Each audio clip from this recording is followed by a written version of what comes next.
Okay, okay. I try to see how the thoughts, the dukkha is formed, and and try to recognize it when it's coming, so I can interrupt it quicker.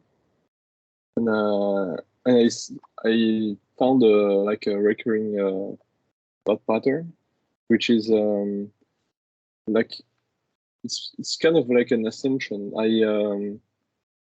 I tend to like feel responsible for other people's feelings.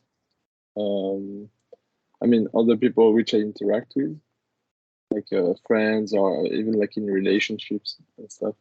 And so I was wondering, is it only a matter of when this kind of thoughts come on, just chasing it, uh, throwing it out, or or is there something I could like understand which would make this recurring pattern stop?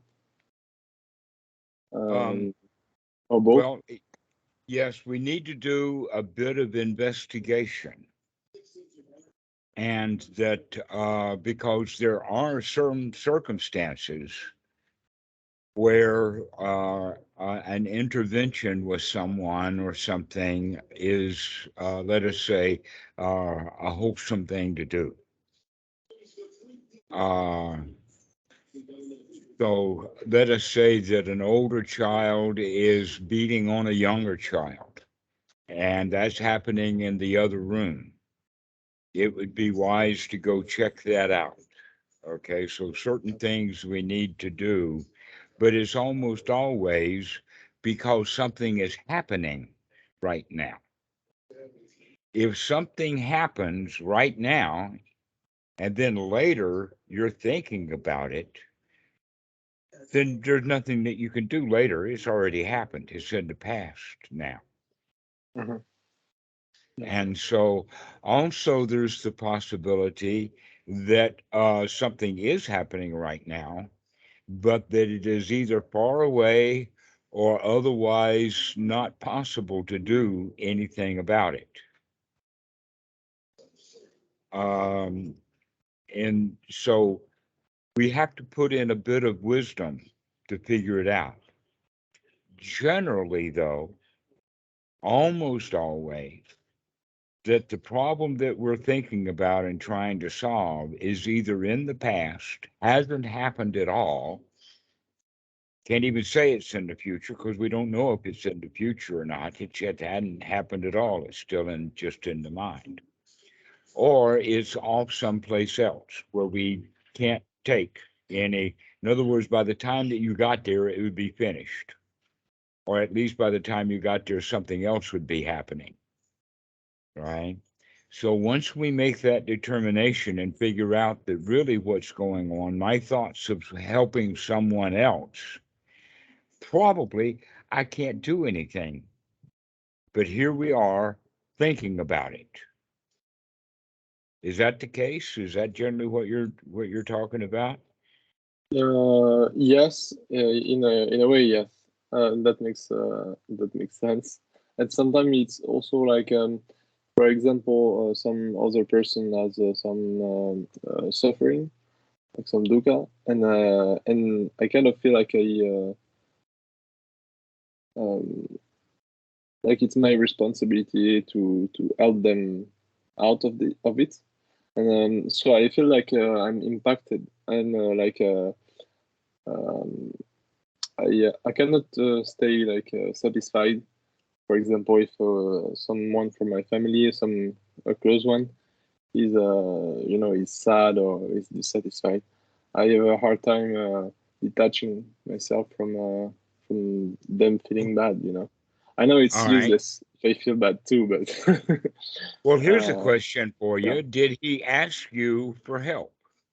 no, no, and that's why I don't No, he didn't always, ask you for yeah. help. Uh-huh. All right. Mhm. So that's another point that we have to understand is that many times we see that people need assistance, they need help, and you see it, but they don't, which Yeah. means that we have to be careful, or our assistance will actually create more problems rather than solving the old ones. Mhm. And so the point then, though, if he didn't ask you for help and you didn't agree to help, then where is this responsibility for helping coming from?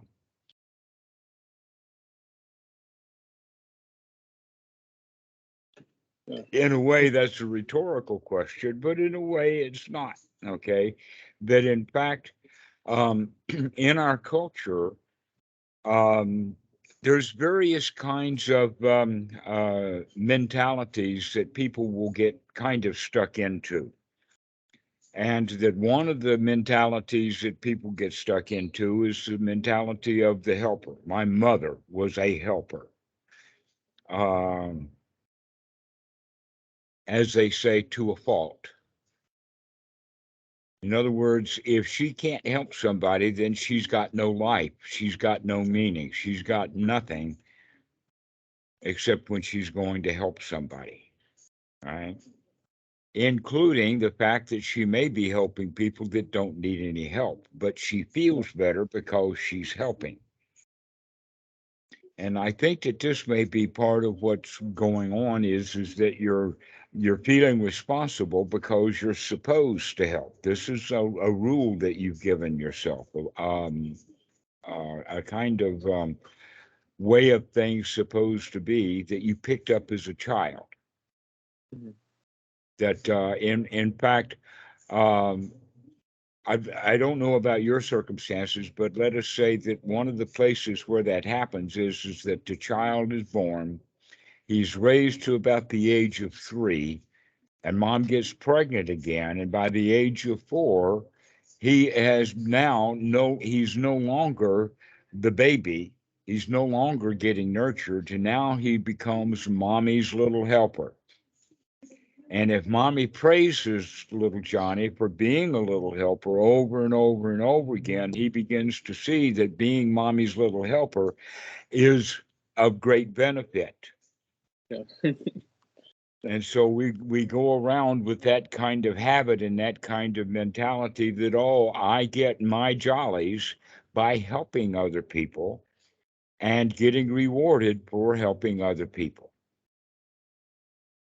All right. Now, as you probably heard me say about it, whatever we define the world as, we need to, if I use the word world, many people will have many definitions of the word world. So when I'm using the word world here in this case, I'm not talking about the planet Earth, I'm talking about human society. That the world we live in is a world of human society. And guess what? In that society of about 7 billion people, how many of them are helpers? Maybe about half or more. Yeah. A lot. Yeah. Okay. And one example of that, in fact, the funny one is like the Boy Scout. They have a merit badge for helping.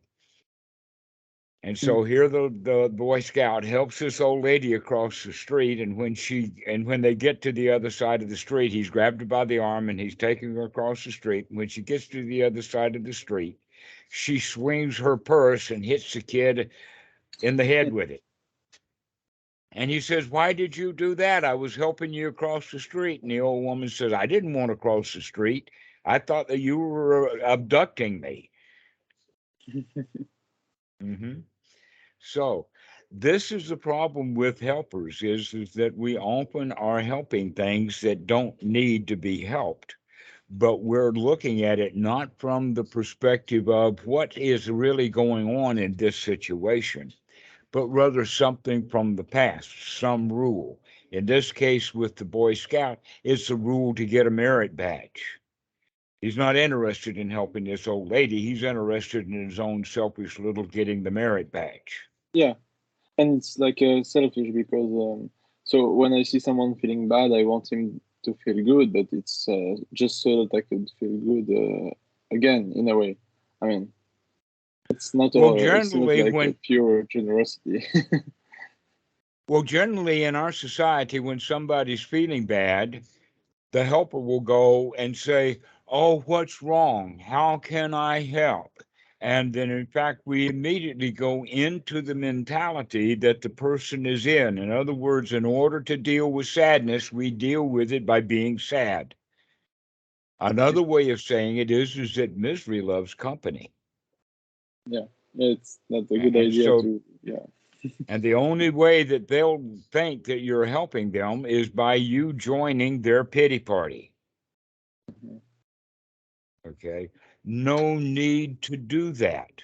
What we really need to do is to look at that urge that we get when we see someone in a predicament and recognize that this predicament that I see, I'm drawn into it.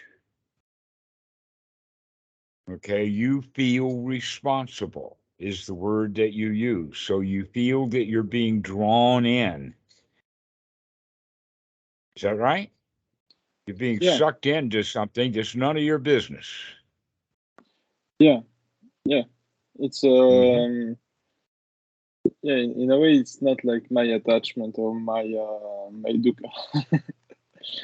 It's not my mental suffering. I mean, it's their stuff. Hmm.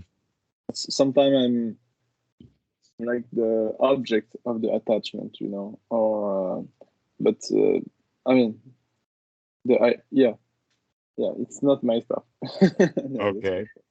All right. So this is something that we have to learn is to recognize these rules that we have. Oh, thou shalt help someone in need. Because there's been a whole lot of helping going on for a long, long time that was not really as effective as it could be. That one of the things then we can look at is that uh, what is really, if you feel responsible, what do you actually feel responsible for? It's like a Got it. guilt, kind of. I don't know if it's responsibility or guilt. Pardon? I don't know if it's a responsibility or feeling guilty for not, you know, Mm-hmm. like for not interacting with the person and maybe like fixing their attachment, or maybe I feel like I created the situation if someone is attached to me and suffering because of it, even though I didn't create the attachment, because I'm the object of it. I feel like I'm responsible or guilty, something in those lines. Okay. Um, this feeling of responsibility now is what we need to work with, to deal with. Normally, your whole life, you've been dealing with that feeling of responsibility by taking that responsibility and trying to help someone, Yeah. right? Whether they want it or not, whether you even know what the problem is or not. Okay. That there is another way of looking at it, and that is that you're actually not responding, but more you're reacting. Mhm. In other words, when we react, that means that we're doing the same thing over again. Now, the Mhm. thing that we're doing over again is the feeling of responsibility, and so you react that way. That's the standard way of that you've developed for yourself. Whenever you see a problem that somebody's got, you think, "Oh, that problem is mine," Mhm. Yeah, and I that's could how you. help, and yeah, so Mhm. that, yeah, try to, So that means that you're very likely then to jump into their pity party because their problem is your problem now, which means you're going to feel the same way about their problem that they do. You're going to join their pity party.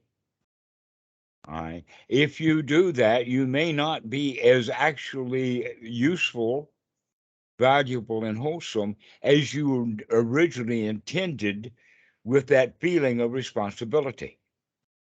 Mhm. Okay. So the first thing then that we can do is we can wake up to this feeling of responsibility, recognize how we feel. We feel responsible. We feel like we've got to go do something. And then within Anapanasati, we would say, okay, let's get the mind back into a good state again. Let's take a few deep breaths. Let's recognize that we've really got no problem, that that person is having a problem only because they think they've got a problem. And when I think they've got a problem, now we both have a problem. And in fact, we both could be wrong, especially you, because you don't have a problem. You Yeah. perceive somebody else's problem and you want to take it away from them, rob them of maybe their most precious object, their pain. Because without their pain, they may have nothing, and they would rather have pain than nothing at all. So, when we recognize that that's what's going on, the first thing that can be done with anapanasati is to recognize that's really not your problem. That it's the feeling of being responsible, that's your problem.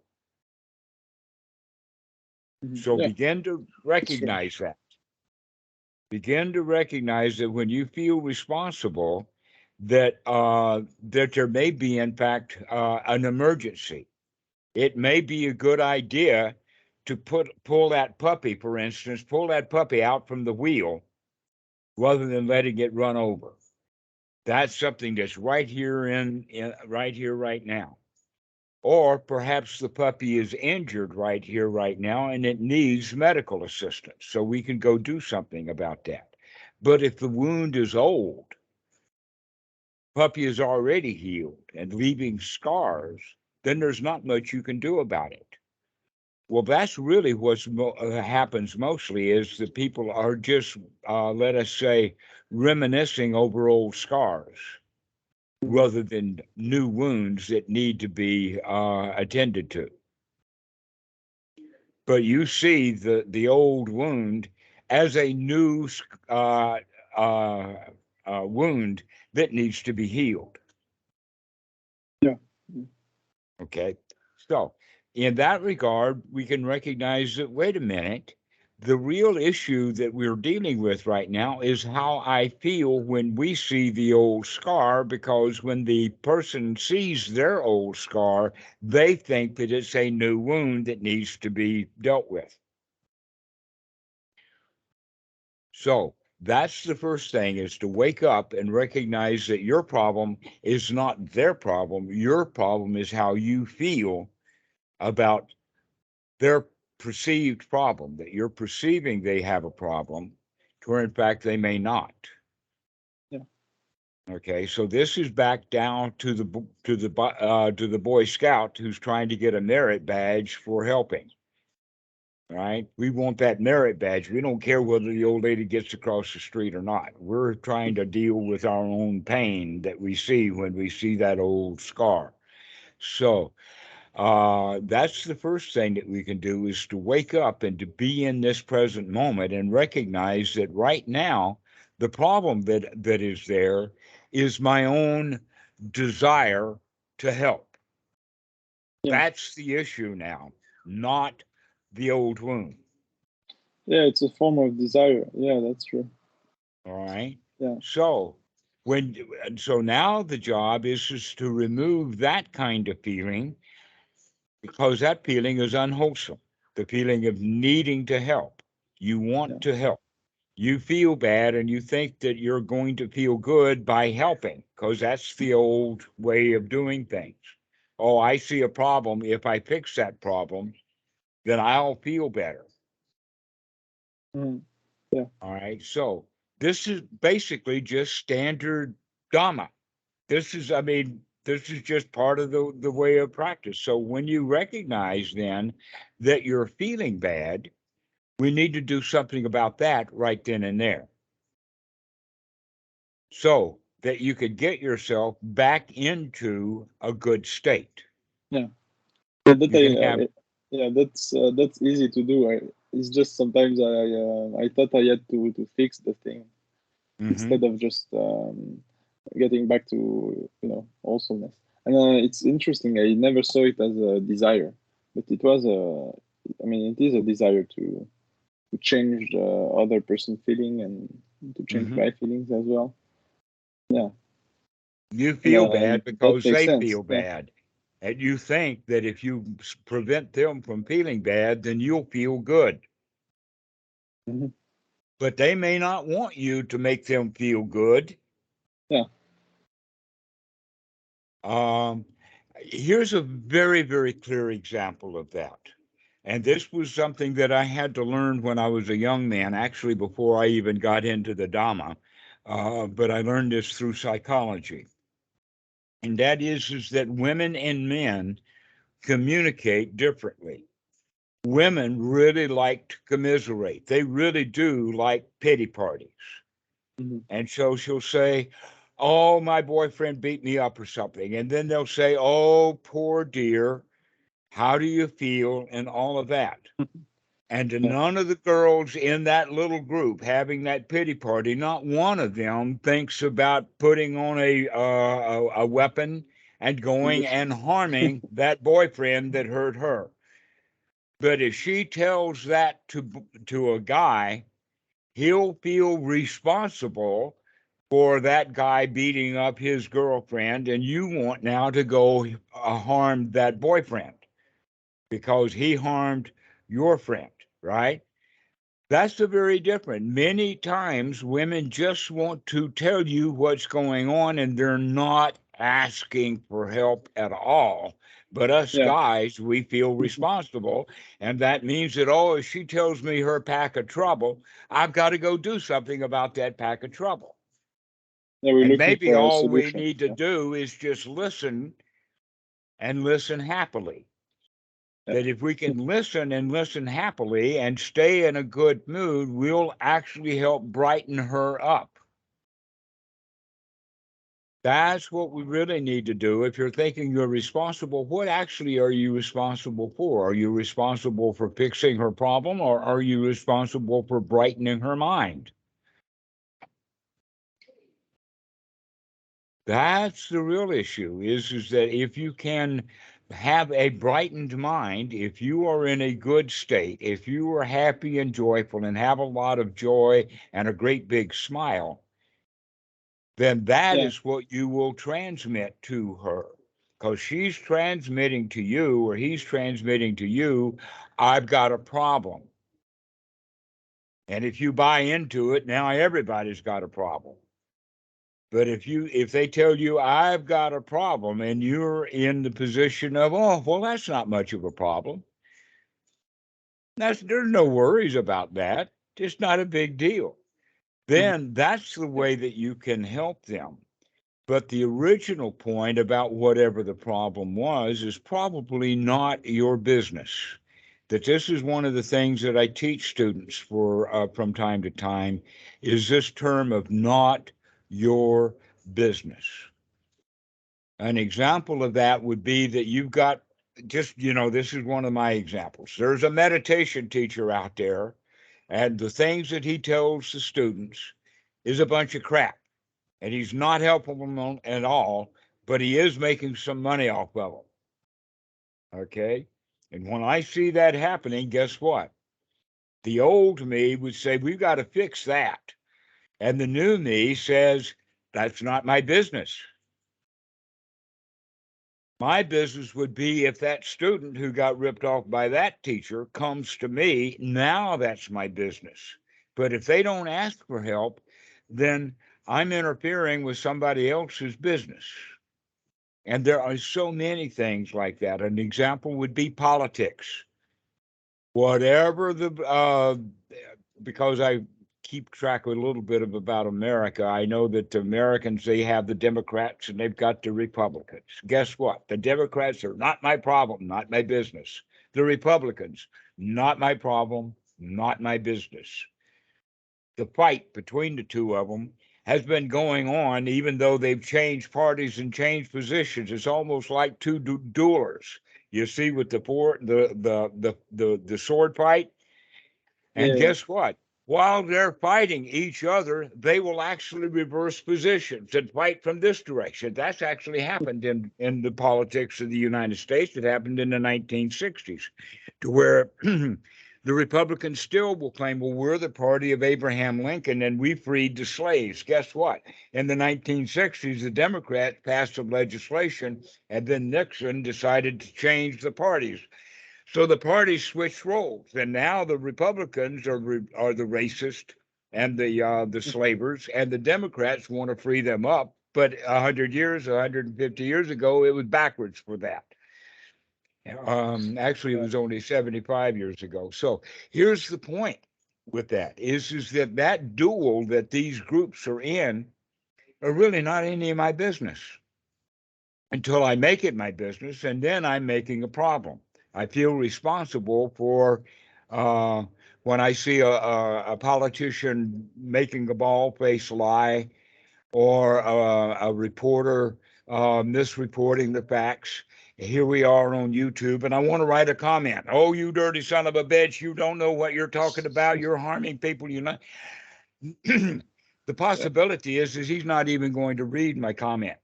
And if he did, is he going to listen to my comment? Not a chance. Yeah. And so, not only that, but I could get YouTube and maybe some other commenters pissed off at me because of the comments that I'm making, because they agree with him and they don't like Yeah. it when I'm disagreeable. So it's better maybe to not comment. It's better to keep my fingers off my keyboard and keep my mouth shut. And it would be even better if I would close down that and say that stuff is not my business. To Yeah. just throw it out. Doesn't belong to me. Okay. So, what other people are doing, especially if they're doing things that I do not approve of, just because I don't like it and don't approve of it, doesn't mean that it's my business, it's my responsibility to go fix it. My responsibility is to keep my mind together because I can't fix all the problems of the world. I've only got one little tiny problem. You know what my tiny little problem is? This next breath. That's the only issue I've got. Am I going to take this next breath or not? Then with that, I could say, well, the next one is that how am I going to take that next breath? Am I going to take it happily or am I going to take it miserably? That's my choice. And so when you're dealing with people, the way to really recognize that feeling of responsibility is to deal with that feeling of responsibility, telling yourself more than likely, this is not my business. I'm just in the habit of going around interfering with other people's business because I don't like their business. And I want them to fix their business so I feel better. Yeah. That's true. Yeah.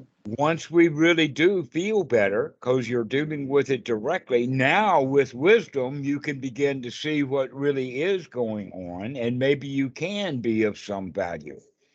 Going back to the Boy Scout on the street corner, he in fact could have a conversation with this old woman. He in fact might be able to find a way to actually help her, rather than deciding that what this woman needs is me to help her across the street, that she may need something else. And if I ask her and talk to her, so that would be a way of dealing with it, is to find out what's going on. But if we've already decided we know what's going on, then we'll try to fit whatever they say into the package of what we've already decided. Hmm. Yeah. And so the new Yeah. sequence of events would be when you feel responsible, wake up, recognize that you've got a feeling now of I've got to go do something, and deal with that directly. Okay. Yeah. Bring your mind back to a good state. And when you've got a mind in good state, you can actually use that joy that you have to help them. The example is with Mary Poppins. You've heard the song of a spoonful of sugar helps the medicine go down. I Okay. heard you say it. Right. Okay. Well, when you feel responsible for helping somebody, where's your teaspoon of sugar? How are you going to help them get their medicine down if you're not, and you're going to, the way that I used to do it was I don't care about the sugar. I've got a spoon, a big spoon, and I'm going to make sure that medicine goes down with my big spoon. Yeah. Okay, so this is the way that we handle that stuff is to recognize my own responsibility is the issue. And when I deal with that and I get myself back into a happy state, now I can look at what's going on. And when I see what's going on, I may recognize that all they need is a smile. All they need is a hug. They don't need a big problem solved. Hmm. Just spread joy, right? I heard To you say spread that. your joy. Yeah, That's if you spreading have joy. responsibility, the way to handle any responsibility is by spreading it with joy. Bring your teaspoon of sugar. Recommend it. Oh, it's not a big problem after all. See if you can get them to smile and forget all about it. What a wonderful day this is. And here you are having a pity party about something that happened last week. Mhm. Yeah. And so that's another way of saying that if we feel responsible, then we do that responsibility in the old way. But when we go for Dhamma, you'll wind up using the Dhamma to get your own mind together. And now you've got the Dhamma and your good mind together. Now you can actually help them with the Dhamma. Hmm. Yeah, not help them to react, but Mm-hmm. help them to understand their feeling, maybe, or Mm-hmm. something. So your feeling of responsibility comes with other language, uh, like compassion, right? We feel compassion for that person, okay? Look at the word compassion. It's got that come, which is actually a Latin word It's to that suffer with. means with, to Mhm. be with. So, what compassion means is to suffer with them. Yeah, That's what yeah, we're responsible for, is compassion. And a better way of looking at that is the word karuna in the Pali, which does not mean compassion exactly. What it actually means more is to see the issue clearly. We can empathize. And if we empathize, then we can sympathize with them. But the sympathy that we're going to give them is not the sympathy of their bad feelings, and I feel bad too. But you bring joy to it, and then let them get into sync, get into sympathetic vibrations with you. So our sympathy should be a joyful sympathy rather than a compassion of getting in it with them. So one of the examples I use with this is imagine that you and a friend are on board a big fishing boat at sea, and he goes overboard. There he is flailing in the water, and you know he can't swim. What are you going to do? You're going to jump in after him? it's a bad idea. Yeah, Yeah, if you jump in after them, now you've got two people at sea drowning and the boat's gone. Maybe it would be better for you, because every boat is well equipped with life rafts, life preservers, and whatnot, is to find that and throw him a lifeline and drag him back to the ship. Jumping into the water with him, not advisable. You can see that as the analogy that's really physical. We can recognize that also mentally. Don't use compassion. Don't jump into somebody else's drowning feelings, but rather you stay high and dry and then throw them a lifeline of joy and pull them back, pull them out of their misery. This is what the Pali word is karuna. Excuse me, mudita. The mudita is sympathetic joy. Now, that mudita actually works in all directions. In fact, it was already operating because they felt bad and they want you to feel bad too, and you want to feel bad too. So you get into sympathetic vibration with them. The same thing is true with anger. When someone's angry, they make sure that other people around them get angry too. And so they'll tell you all about their problem with the bank to get you to be angry and agree with them about how bad the bank is. Yes, yes, yes. So you have Yeah. So, to not get in the game, in their game. I mean, to uh-huh. stay watch out for the yeah for the So watch thoughts out that are for coming how up. other people are feeling, because you don't have to feel the same way that they felt, even though you have been programmed from childhood to do just that. Hmm. That's that feeling of responsibility is nothing but an old program, an old rule that you picked up. And now the advice is that when you feel that responsibility, wake up. Wake up immediately and say, oh, that old responsibility feeling is there. What am I going to do about it? Well, I'm going to throw it down and get some joy. And after I That's get good. some joy, now I can go spread my joy to the person who's got a problem. Hmm. Yeah, I need to see it quick enough. Mm-hmm. And I So say that, with family is I react faster than with strangers, like with my mother or something. It's mm-hmm. yeah, it's harder to get, but yeah, I see what you mean. It All makes sense. right. Great. Well, let's go ahead and finish now then. I Sure, think that this one that's good point enough. is good for the day. Yeah, yeah, Okay. yeah.